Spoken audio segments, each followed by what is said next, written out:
Would you like to make Schranz loops that sound like this? But after all your efforts, your beats still sound like they are underdeveloped? The difference between these two is 3 Schranz production techniques I will teach you today. These techniques will directly give you a full mix sound, more rhythm in the percussion, and solid consistent low end. This Schranz beat project along with 80 plus other ones can be downloaded from my Patreon page. If you would like me to create more Schranz tutorials based on this particular project, let me know in the comments. Let's focus at first on probably the most important thing, that is getting a full mix sound. I'm certainly sure you have already heard that saturation and distortion are the key effects for that. With aggressive Schranz music, these two effects are going to be even more crucial. It's irrelevant what distortion plugins do you have. As you will see later, in this project I will be using only Ableton stock distortion effects, so it really doesn't matter whether you own Isotope Trash 2, Soundtoys Decapitator or something else. What matters is both placement and amount of distortion used across all the sounds, channels and groups you have in your project. Your tracks are going to sound much fuller if you use distortion in smaller amounts but in lots of different places in your project, instead of just using a single plugin somewhere in the end of your processing chain. To show you the brilliance of this idea, let's break down how my Schranz beat is built. Starting from the kick and bass, I have a single kick drum sound that gives the whole beat its punch. To create the bass line, I use 2 separate sounds that are supporting the kick drum. All these 3 sounds are grouped together.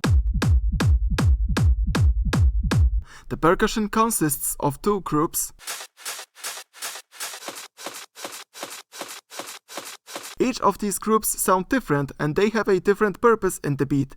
These 2 groups together are grouped together. And in the very end, this group along with the kick drum and bassline group are grouped together, giving me the beat. Why do I have so many groups in this project? Such organization gives me a total control over the sound processing. Right now, this beat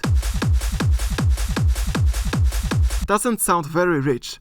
Let's try enhancing it with distortion. If I approach it the wrong way, I can think of using only a single distortion effect in the last group of my project, that is in the very end of the processing chain. Usually, in this place, we want to use distortion to glue all the sounds together. That happens when we use small amounts of distortion, or to both glue all the sounds and to add some consistent crunch to the beat. That happens when we use quite a lot of distortion. We want our Schranz beat to sound very fried, which means I will be using lots of distortion in the very end. I am using Trash 2 that I will set up quickly.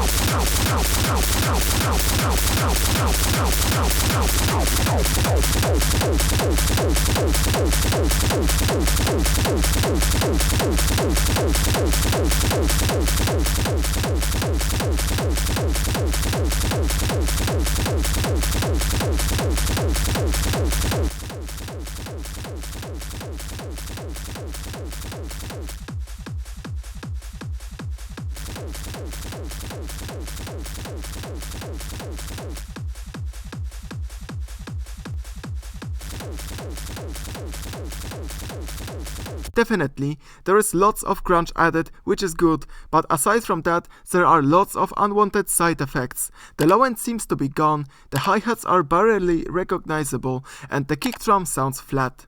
All the sounds seem glued, but they don't sound that great together. Let's listen to that once again.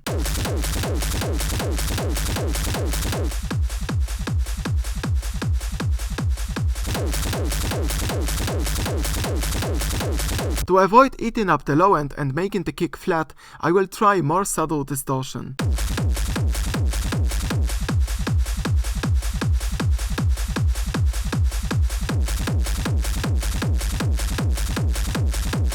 This time we could hear the gluing well, but the crunch itself that got added is far from desired.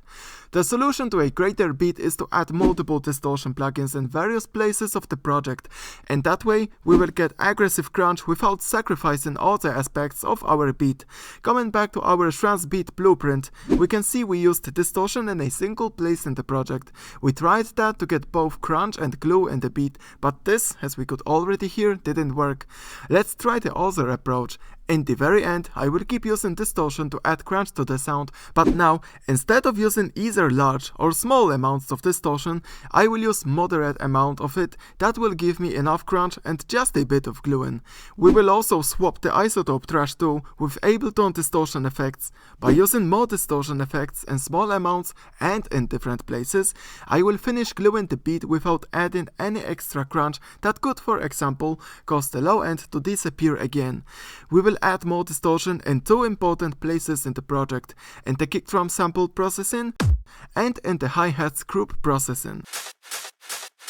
Let's start with the last processing chain, where I prepared this group of Ableton distortion effects that will replace the isotope trash too. Using different distortion effects in series, similarly as distributing the distortion across different places in the project, also helps achieving an even better and smoother sound. But to keep this tutorial simple, let's just treat these effects as one. That's why the effects are grouped. I will play the beat now and turn on this group to add some crunch. Once these effects are on, you will also notice that the amount of gluing added isn't large, meaning the beat won't sound that coherent yet.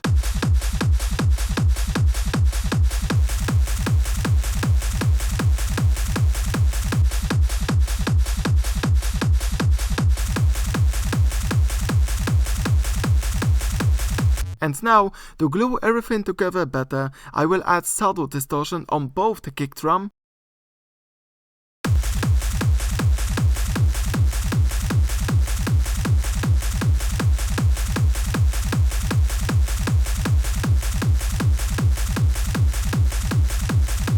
and the hi-hats channel.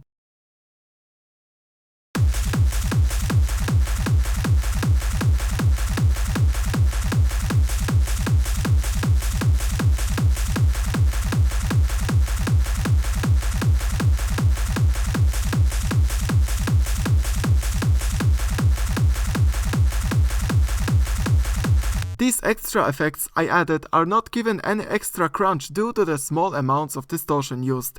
The distortion amount is small to only help the beat to sound more glued. I will not explain how all these effects were set up in details, because again, what is important today is the concept and not what distortion effects were used. To recap everything, for an aggressive Schranz sound, we want to use distortion to both glue the beat and to add crunch.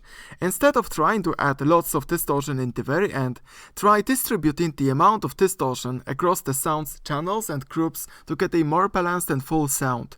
In the end, let's compare these two approaches once again.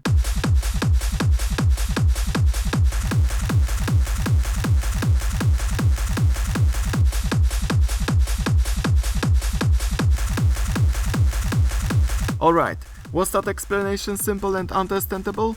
If so, then let me advertise myself quickly and just say that if you wish to have other sound design or music production subjects explained in such an easy and practical way, consider going onto my website to learn more about my private music production lessons. Free consultations are available as well. The second trick is all about the rhythm. At first glance, when you listen to a typical Schranz beat, you might think all the hi-hats and percussion sounds are just sidechained to the kick drum and that's everything. If we were to visualize that, our beat would look like this.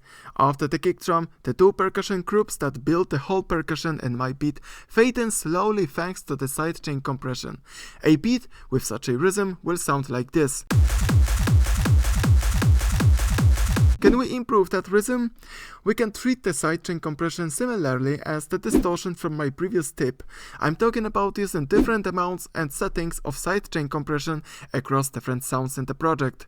Since I do have two different percussion groups, let's treat each of them differently. The first one will be heavily sidechained. For that, you can use either Ableton's compressor with sidechain feature turned on, or use an automated volume modulation, which I personally use and find more intuitive.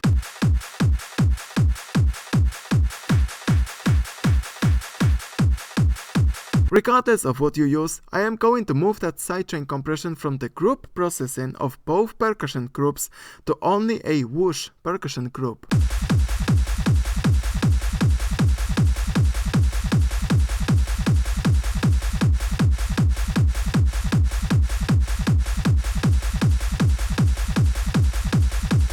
What is happening now is that we are using a sidechain compression only on the first percussion group, but the second one, called overlay, is played with no sidechain compression or automated volume modulation at all. That was just the first change in the rhythm. The second one will be adjusting the volume modulation settings I have currently in the whoosh percussion group. I am going to turn the offset parameter and the tull filter to effect. In that way, when the modulation curve is on the bottom, the whoosh percussion group, instead of being completely muted, is going to be played quiet. This is going to fill the beat better with high frequencies.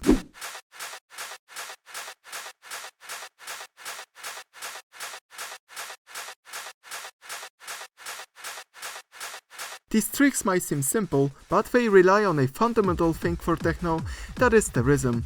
Again, by processing different sounds in a different way, similarly as we did with the distortion, we can make our tracks sound better. Let's improve the rhythm of our beat even more. To the percussion, I'm going to add an extra layer of noise.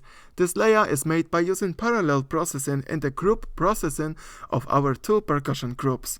In that audio effect track, the dry chain plays the percussion we have just heard a while ago. The crunch chain adds even more distortion to the percussion, creating a noise sound. We are going to treat the sound coming out of this chain as a third separate percussion sound. To that sound, I am also going to attach an automated volume modulation. Notice that this volume modulation, though, looks different than what we have used a while ago. Thanks to that extra tull filter added, the sound coming from the crunch chain is going to have a different rhythm than the sound coming from the dry chain. Let's play both chains together and check whether creating different rhythms help making the beat sound better by turning on and off that extra tull filter to effect.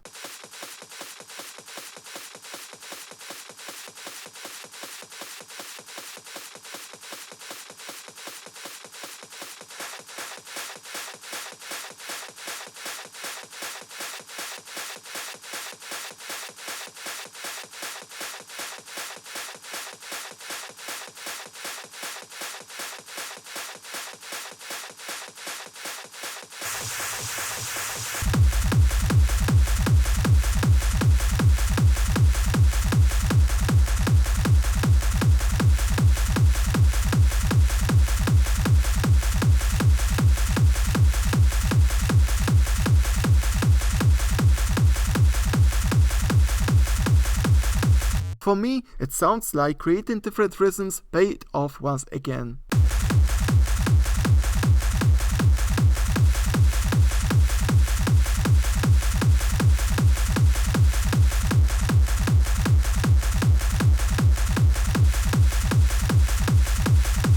The third trick is for a consistent and solid low end.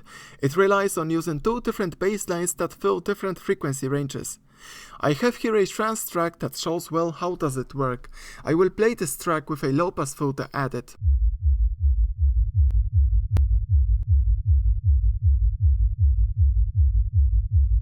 We can clearly hear the low end coming from the kick drum and some bass sound.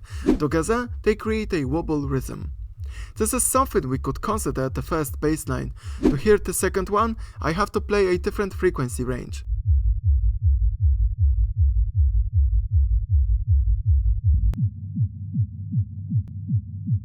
Why do I believe that what we have just heard is a second bass line? Because this sound has a different rhythm. This should remind you of the previous trick I just taught you today, shouldn't it? Now let's play both bass lines together to hear what does the low end of the reference track sound like.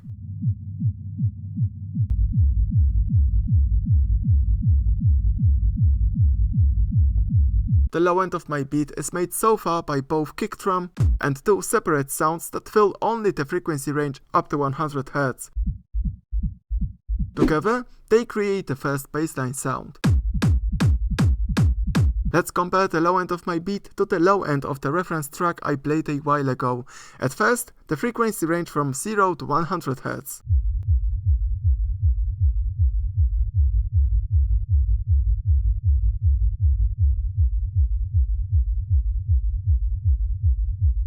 Both beats sound equally full, but what if I change the frequency range to a higher one?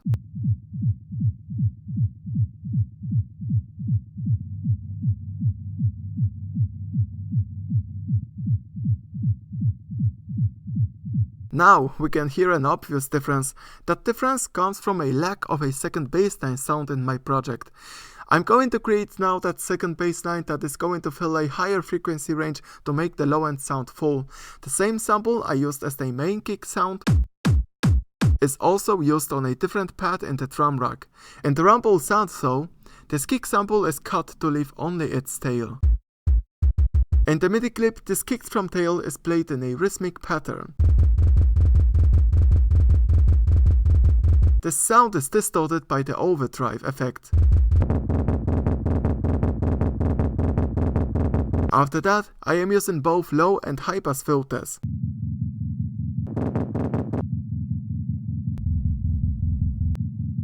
Notice that a high pass filter is set here to 95 Hz, which is just a bit higher than the low pass filter I used to filter the first bassline sound. This is the way in which I am making these two bassline sounds fill different frequency ranges. Coming back to our second bassline sound, I am adding just a bit of sidechain compression.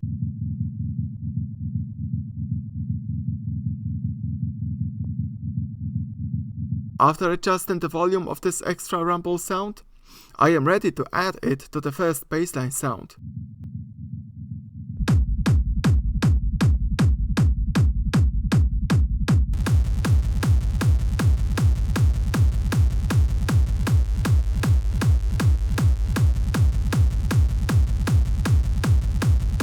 Before adding the extra rumble sound, the low end of my beat was different from the low end from the reference track.